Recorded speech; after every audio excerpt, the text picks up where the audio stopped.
여러분 안녕하세요. 대한민국 영어 감잡기 프로젝트를 추진하고 있는 너주영의 유인예입니다.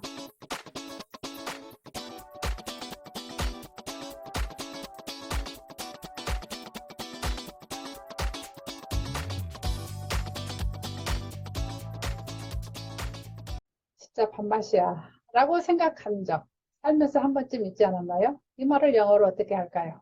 세 가지 방법이 있어요. 첫째는 가장 흔하게 쓰이는 방법으로 상응 영어 표현 외운 것을 재생하는 겁니다. 쉽고 간단해 보이죠? 그리고 많은 분들이 사용하는 방법이에요. 그런데 이건 상당한 꾸준함과 부지런함이 있어야 유지가 됩니다.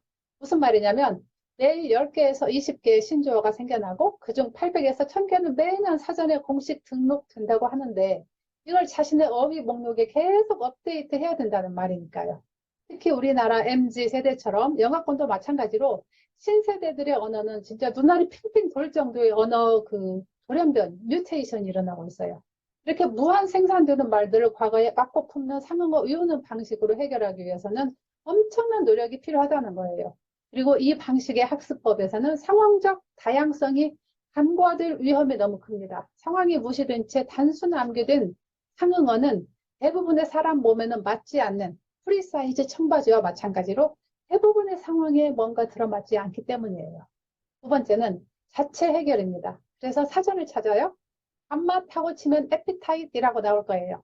이걸 이 형식 문장 포맷에 그대로 대입하는 거죠. 그러면 he is a real appetite 같은 분명 영어 같은데 실은 영어가 아닌 문장이 나올 수가 있어요. 앱 있잖아요. 앱서 밥하고 하는 분 계시죠? 이걸 밥하고에 쳐넣으면 he is a foodie 또는 he likes to eat 라고 나올 거예요. 제가 다 해봤어요. 완전 남의 다리 긁는 말이 되는 거죠. 여기서 내공 있으신 분들은 it spoils my appetite 이라고도 할 수 있어요. 이 정도 들고 나오신 분들은 영어에 대한 감각이 상당한 케이스예요. 하지만 이것은 밥맛의 맥락적 의미가 아닌 음식에 대한 입안에서의 감각을 뜻하는 그냥 입맛에서 멈추고 맙니다. 영문 자체는 훌륭했어요. 하지만 전혀 다른 의미의 말이 되고 마는 거죠. 세 번째, 전달하고자 하는 의미에 충실한 경우로 이때 가장 정확한 영어 상응 표현이 가능합니다. 무슨 말이냐? 아유, 밥맛 하는 생각과 함께 실시간으로 떠오른 밥맛의 이유를 말하면 되는 거예요. 예를 들어 볼까요? 성가시게 굴어서 밥 마시면 he is obnoxious. 잔소리가 심해서 밥 마시면 he is nagging. 사사건건 트집 짜봐서 밥 마시면 he is nitpicking. 잘난 척해서 밥 마시면 he is haughty. 고상한 척하는 속물이면 he is snobby. 깐족거려서 밥 마시면 he is annoying. 얼핏하면 화를 잘 내서 밥 마시면 he is touchy. 비열한 것 같아요. 그래서 밥 마시면 he is scabby 등등이죠. 남자분들 죄송합니다. 편의상 주어를 아주 희로 했어요. 역사적으로 좋은 일에도 늘 인류 대표성으로 남자가 쓰였으니까 이 정도는 봐주시죠. 근데 이거 우리말 밥맛처럼 명사 한마디로 깔끔히 정의할 수는 없나요? 하고 생각하신 분 계시죠? 당연히 가능합니다.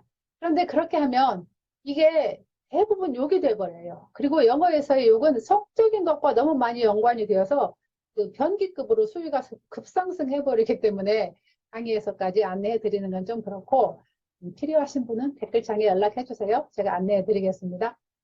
그런데 욕이란 게 꼭 내가 써먹지 않더라도 알아들을 필요는 있다고 생각을 합니다. 상대가 욕하는데 못 알아듣고 막 생글생글 웃으면 좀 그렇잖아요. 그리고 위에서 나열한 말들만이 해당 상황에 절대적으로 쓰이는 것은 아니라는 거 아시죠? 얼마든지 다른 말로 대체 가능하고 또 왔다 갔다 할 수도 있어요. 자, 밥맛은 그래도 할 만한 경우였습니다. 우리말과 영어 양쪽 언어에 다 있는 말들 중 가장 적합한 것을 고르는 상황이었으니까요. 진짜 골치 아픈 경우는 우리말엔 있는데 영어에는 없는 그런 말을 해야 할 때입니다. 어떤 단어가 그 언어권에 없다는 것은 그 말이 필요한 상황 자체가 없기 때문에 그에 대한 개념 정립이 되어 있지 않다는 말이거든요. 그래서 이건 위에서 말씀드린 첫째, 둘째 방법으로는 절대 해결이 안 됩니다. 예를 들어서 요즘 여기저기서 터져 나오는 깡통 전세 같은 말을 볼까요? 전세 같은 임대 방식이 없기 때문에 당연히 전세를 뜻하는 단어뿐 아니라 깡통이 주는 그 은유적인 시사 역시 영어권에는 없어요. 그래서 이걸 제대로 해결하려면 상당한 설명이 필요합니다. 먼저 그 사람들 머리에 없는 전세라는 개념부터 심어주고 이것이 한국 부동산 시장에서 어떤 방식으로 활용되어 왔으며 과거 부동산 정책들, 부동산 투기와 집값 상승 및 영끌 광풍 그리고 최근의 집값 하락과 대출이자 급등으로 인한 여러 가지 문제 등등등 설명할 게 너무나 많죠. 여기까지 어찌어찌 해서 힘들게 전세에 대한 설명을 마쳤다고 합시다. 이제 깡통이란 말을 설명해야 하겠죠. 깡통이 과거부터 누가 어떤 때 쓰던 것이었고 관련하여서 우리말에서 깡통차다라는 말이 뭘 의미하는지까지는 설명해 줘야 드디어 깡통 전세란 말의 설명이 끝납니다. 이와 같이 고도로 농축된 비유적 우리말을 영어로 말해야 하는 상황에서 취해야 할 첫 번째 스텝은 단어 자체를 버리는 겁니다. 그런 후에 그 단어를 통해서 전하고자 하는 의미를 얼른 찾아야 되는 거죠. 즉 깡통 전세란 단어 자체는 그냥 던져버리고 그 단어를 통해서 내가 전하고자 하는 내용을 자신의 영어 실력이 가능한 범위 안에서 설명하면 되겠죠.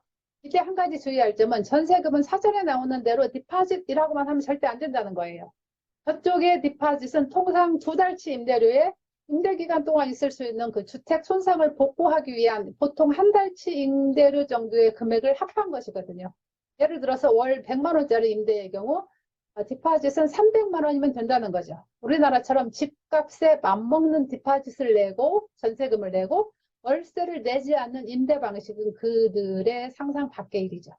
그래서 적어도 세입자들은 집값에 육박하는 전세 보증금을 내는 대신 월세를 내지 않는다 정도는 말해줘야 상황 이해에 대한 기본 준비가 된다는 거죠. 물론 영어 자체는 본인이 편한 수준으로 얼마든지 다양하게 표현할 수 있겠죠. 또 깡통 전세는 또 약과입니다. 놀부가 따로 없어 라는 말이 입안에서 맴돌 때 있죠. 한국인의 경우 듣는 사람이 초등학생 이상이면 이 말만으로 전하고자 하는 의미 전달이 거의 됩니다. 그 말을 듣는 순간 놀부가 어떤 성격을 가진 사람이고 어떤 일들을 했고 제비다리 부러뜨리기 박타기 등의 장면들까지 더불어서 머릿속에 쫙 등장하기 때문이죠. 하지만 이 말을 그대로 영문으로 옮겨 외국인에게 말하면 내가 의도한 것이 전달될 확률은 0%입니다. 이 경우 가장 효율적인 방법은 영어 문화권 내의 놀부를 찾아서 그 인물로 치환하면 이 말에서 한국인이 느끼는 것에 가장 근접한 결과를 기대할 수 있습니다. 그런데 이 방법은 그쪽의 문화 소스들을 정말 잘 알고 있어야 가능한 일이라서 무척 사실은 어려운 일입니다. 사선으로는 최소한의 내용으로나마 놀부전을 소개해야 합니다. 역시 어렵죠. 쉽지 않죠? 그래서 가장 쉬운 방법은 놀부는 잊어버리세요. 그리고 해당 맥락에서 강조하고자 하는 놀부의 특정 성격을 찾아내서 이에 상응하는 영어 단어를 사용하는 것입니다. 놀부의 심술궂음에 빗댄 거라면 he is mean, 욕심 많은 것에 빗댄 거라면 he is greedy, 질투심에 빗댄 거라면 he is jealous. 세 가지가 다 포함된다면 물론 he is mean, greedy, and jealous 라고 하면 되겠죠. 그런 사람이 진짜 있으려나? 오늘 수업은 여기까지입니다. What's the takeaway today? 오늘 강의의 포인트는 뭘까요? The golden rule of English speaking. 영어 말하기의 황금률. Speak meaning, not words. 단어가 아니라 의미를 말하세요. 다음 시간에 영어 듣기의 황금률이란 주제로 말씀드리겠습니다. 여러분 끝까지 들어주셔서 감사합니다. 다음 시간에 뵐게요.